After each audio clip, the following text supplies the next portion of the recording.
చెయ్యి నువ్వు చేసిన ఏమి ఏమి.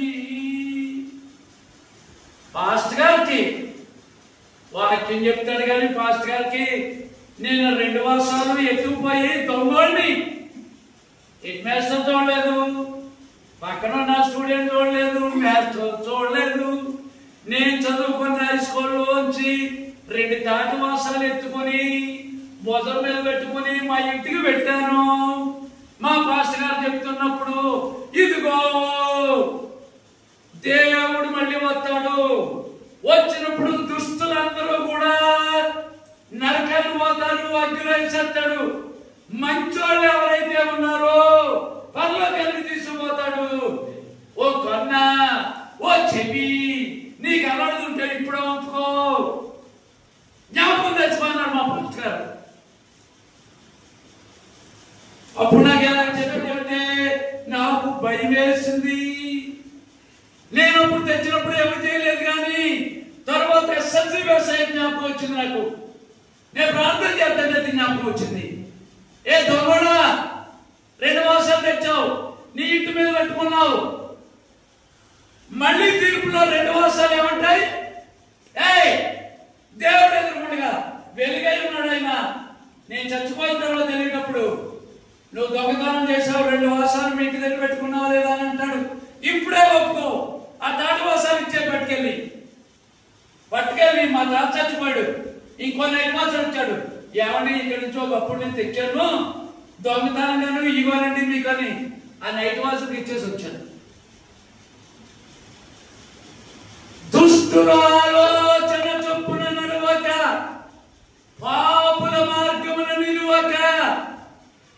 హల్లెలూయా, హల్లెలూయా. ఎప్పుడైతే నేను దొంగిలించిన 2 వర్షాలు ఇచ్చానో ఎస్ఎస్ఎల్సీ పాస్ అయ్యే వరకు ఇవ్వలేదు.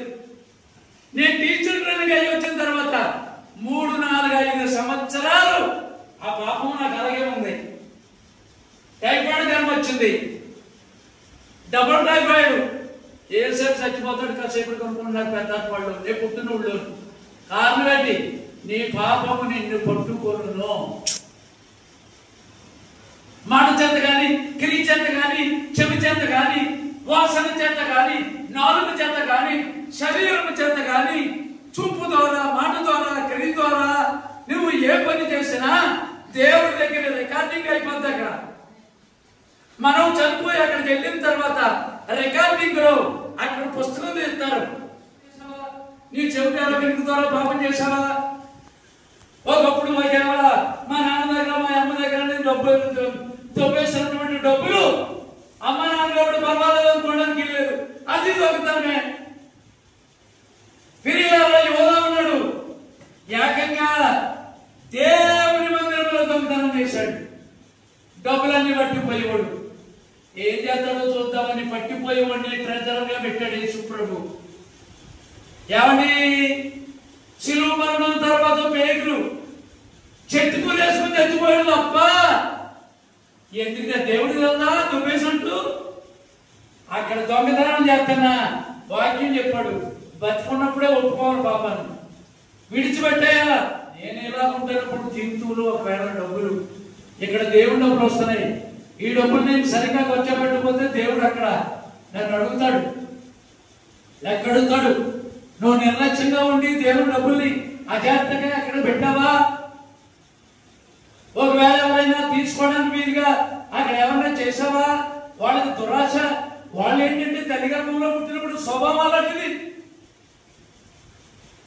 చాలా జాగ్రత్త చిన్నపిల్లలారా, దేవుడు కాడించుకోమంటున్నాడు. ఎంతవరకు ఒకవేళ తెలియక చేస్తే ఏం చేయాలో సీక్రెట్ గా నేను ఎలాగిచ్చేసాను వాసాలు. ఒకవేళ మీ దగ్గర ఆ ఇవ్వడానికి లేకపోతే దేవుడి దగ్గర పాపం కొన్ని ఎప్పుడు చేయను నేను అలాగా. హల్లెలూయా. దొంగతనం అయితే చేయను, అబద్ధం అయితే ఇంక నేను ఆడను.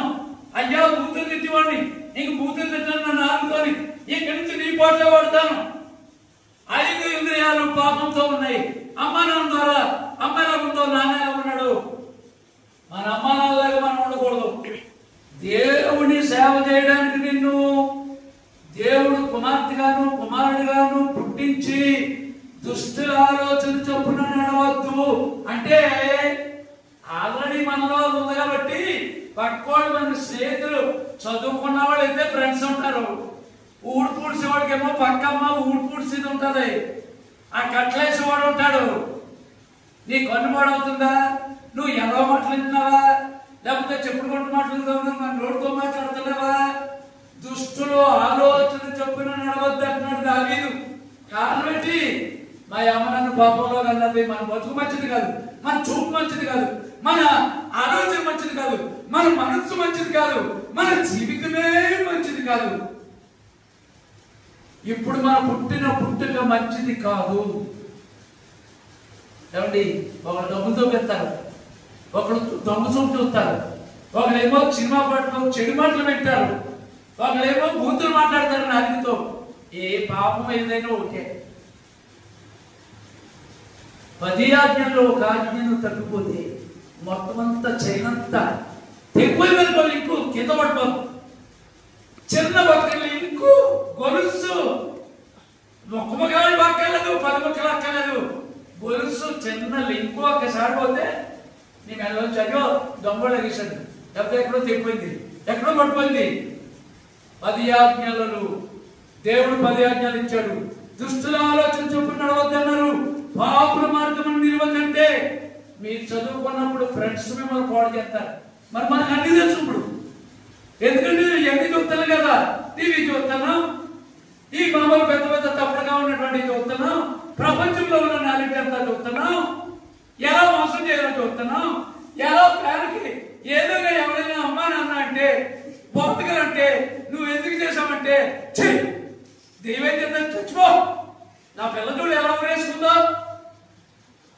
ఎవడో లేనప్పుడు ఎందుకు అందరూ తెలిసిపోద్ది అని చెప్పేసి ఈ కొండవా ఏంటి బయట సైడ్ తీసేసి ఇలా వేసుకుంటాం కదా ఆడపిల్లలు, ఆ చున్నీ ఇలా చుట్టేసి దానికి ఇలా ముడేసుకుని ఏర్పడి ఎలా చేస్తాం.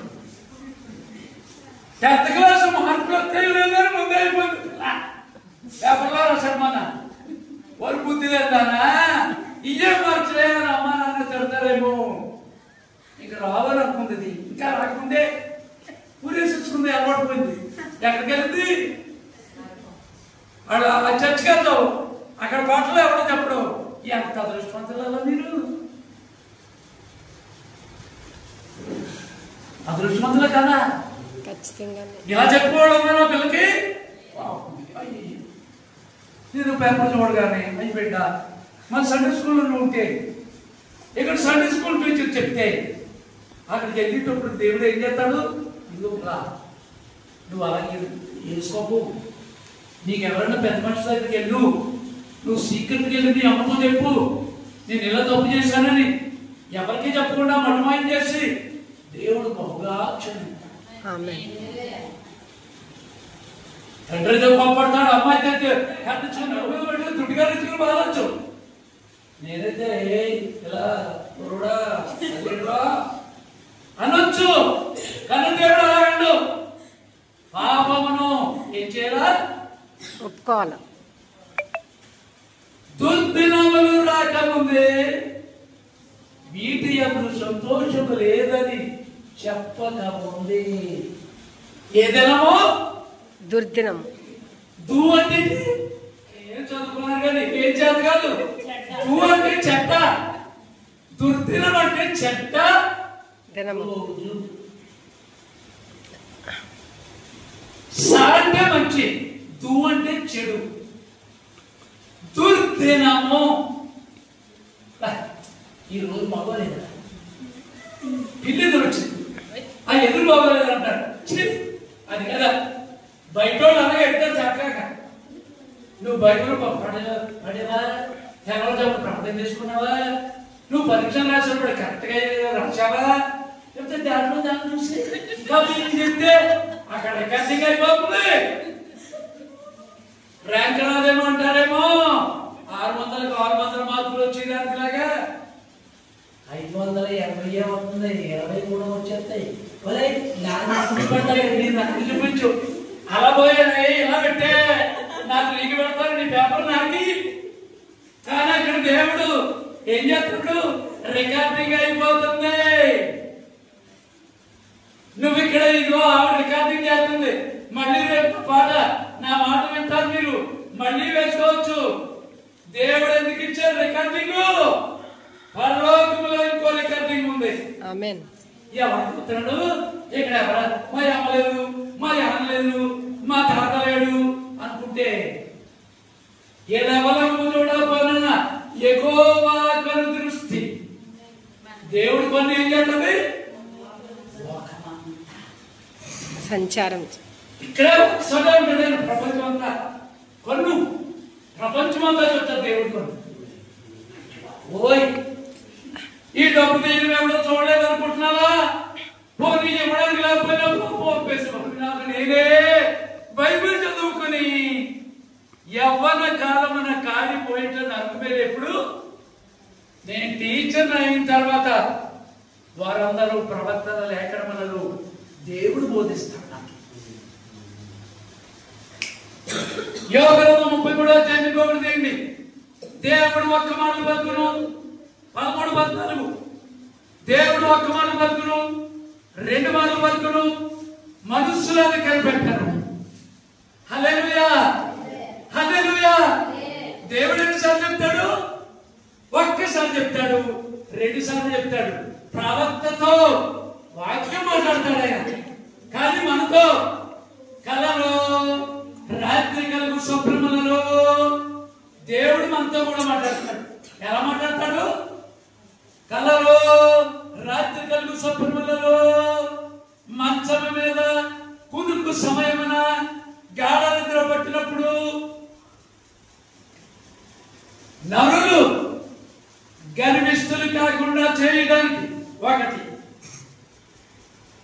చేయదలిచిన కార్యము చెయ్యరా మానేయాలా, 2 నోట్ చేసుకోండి. యోగగ్రంథం 33 ఇంటికెళ్ళా 13:14 దేవుడు ప్రవక్తగా ఒక్కడుతూనే మెరుపులో డ్రైవింగ్ చేసినప్పుడు, అన్నం తింటున్నప్పుడు ప్రపంచానికి అందరికీ వాక్యం ఇస్తాడు. కానీ మీతోని నాతోని మంచం మీద పడుకోబెట్టి నిద్రలో 4 ఉన్నాయి. ఏంటది? తాగుడు అయితే కనపడుతుంది, అక్కడ శేష పెట్టి తాగుతాడు. సినిమా అయితే ఎదురుకుండా తెరనే చూస్తాం. కానీ గర్విష్ఠులు అంటే ఏ పాపం చేయనట్టు ఉంటారు. మొత్తం 5 ఇంద్రియాలు, శరీరం అంతా గర్వమే. దేవుని నోట్లో నుంచి ప్రతి మాటలు తీసుకోరు, కొన్ని మాటలు తీసుకుంటారు. కొన్ని మాటలు తీసుకుంటే దుష్టులమే. దేవుని నోట్ల నుంచి ప్రతి మాటలు తీసుకుంటే నువ్వు రిబకాలా ఉంటావు, శారాలా ఉంటావు. హల్లెలూయా, హల్లెలూయా. ఇక్కడ గర్విష్ఠులు కాకుండా చేయడానికి కలుగుతాడు దేవుడు. ఒక పని నువ్వు చేస్తున్నప్పుడు చెయ్యాలా చేయకూడదా అంటే 18-20 సంవత్సరాల వయసు వచ్చాక ఆడపిల్లకి పెళ్లి వస్తుంది. మగోడికి 22 సంవత్సరాలు, ఆడపిల్లకి. ఇప్పుడైతే ఇంతకుముందు 18 కానీ 20, కానీ 20 రాకుండా కానీ ఈ కొన్ని ఏం చేస్తుంది? అమ్మత సెలవులు, ఈ దగ్గర మేడలు ఉన్నాయి, బంగారం ఉంది, ముడుచులు ఉన్నాయి, ఇలా చెప్తే బాగుంటుందేమో అంటే మీరు చేస్తారు కాదు. అలాంటి శోధన వస్తుంది యవనస్తులకి. యవ్వన కాలమున యవనస్తులు తప్పక తొట్టిల్లుదురు. ఇందాక యవ్వన కాలమున కాడిపోయినారు మీరు 1. ఇప్పుడు అలాగే ఒకవేళ మీలో ఎవరైనా తప్పుడు పనికి ఇప్పుడు ప్రారంభంలో ఉంటే యవనస్తులు అలాగే ఉంటారని ఉంది బైబిల్లో. అంటే శరీరం మీద 5 ఇంద్రియాలు ఏం చేస్తాయి? దేవుడి ప్రార్థన, దేవుడి బైబిల్ చదవకుండా, బైబిల్ చదవకుండా బయట పుస్తకాలు, టీవీలు, గేమ్స్, ఫ్రెండ్స్ దగ్గరికి వెళ్ళడం, పిక్నిక్కి వెళ్ళడం, సముద్రాలకు వెళ్ళడం. అంటే లోకం ఎక్కువ, దేవుడు తక్కువ. ఇప్పుడు మనకి దేవుడు ఎక్కువ. లోకం అన్ని మానేమని చెప్పట్లేదు. ఒక గంట చూస్తాం సెలవు, అయినా నీకు సెలవు ఎందుకు? అయినా ఇప్పుడు మీ బాయ్ ఫ్రెండ్లు ఎందుకు? దేవుడు ఉంది, నీ తప్పు కాదు. ఆటోమేటిక్ గా యమన కాలంలో వచ్చేది. యమనస్తులు తప్పకుండా దొరుకుతారని బైబిల్ చెప్తుంది. ఒకటికేమో కన్ను, ఒకటి చెవి వినడం, ఒకటి నోటితో మాట్లాడడం బూతులు, ఇంకొకరికేమో ఈ శరీరంతో పాపం చేయడానికి బంగారం మీద ఆటపడడం, బిల్డింగ్ మీద ఆటపడడం, మగోడైతే ఆడవారి మీద, ఆడదైతే మగోడి మీద. మన జీవితం అలాంటిది, మన స్వభావం అలాంటిది. నీ మనసు మంచిది కాదు, నీ ఆలోచన మంచిది కాదు. కాబట్టి మనం ఏం జన్మించాలి? అమ్మా నాన్న ద్వారా ఇప్పటికే ఓ జన్మిస్తాం, శరీరంతో పుట్టాం. ఇప్పుడు మనం రెండోది ఏంటి? ఆత్మలో పుట్టాలి. Second birth, rebirth. ఇంగ్లీష్ లో సెకండ్ బర్త్, రీబర్త్, నూతన జన్మ. యోహాను సువార్తలో నీవు తప్పగా తిరిగి జన్మించాలంటే దుర్మార్గులు కట్టినట్లు ఇప్పుడు ఇప్పడానికి కాడిమాను మోగులంటే సాగు తోడలేనమాట. కాడిమాను మోగులంటే సైతాన్ని కట్టేస్తాడు, మన చుట్టూరు తిప్పేస్తాడు. ఓ పిల్లకమ్మో ఒక అబ్బాయిని ప్రేమించడం, ఓ కుర్రోడేమో అలాంటి వాడు మా కుర్రోడు లేదు పాపం, ఇది ఎప్పుడే కప్పుడుతున్నాడు. ఇంకా అలాంటి స్టేజ్ రాలేదు మనోడు. ఇంకొక 2-3 రోజులు పోతే అప్పుడు ఏం చేస్తుంది? ఏయ్ నీ పక్కన ఉన్నవాడు, నీ పక్కన ఉన్న పిల్లలు చూసి ఇదిగో నువ్వు చాలా బాగున్నావు, నాతో చక్కగా ఆగేద్దాం, పిక్నిక్ వెళ్దామా అంటది. ఇంకో 2-3 రోజులు పోతే నీ చుట్టుపక్కల, ఎందుకంటే నువ్వు మంచి మంచి చదువు చదువుతున్నావు, ఇంకా పైకి వెళ్తావు, ఇంకా పైకి వెళ్తావు, ఇంకా పైకి వెళ్తావు. ఆ పక్కనే ఉండేవాడు మన వర్తమానం పిల్లలు భలే ఉన్నావు, అప్పుడు ఏమనుకుంటావు? నాకు చాలా ఆ పిల్లకి నేనంటే చాలా అబ్బాయి చిన్నోడు కాబట్టి అడ్డు చెప్తున్నాను. ఆవిడ పెద్దోడు పడేస్తాడు. నిజంగా కాదు, మీరు అర్థం చేసుకోవడానికి.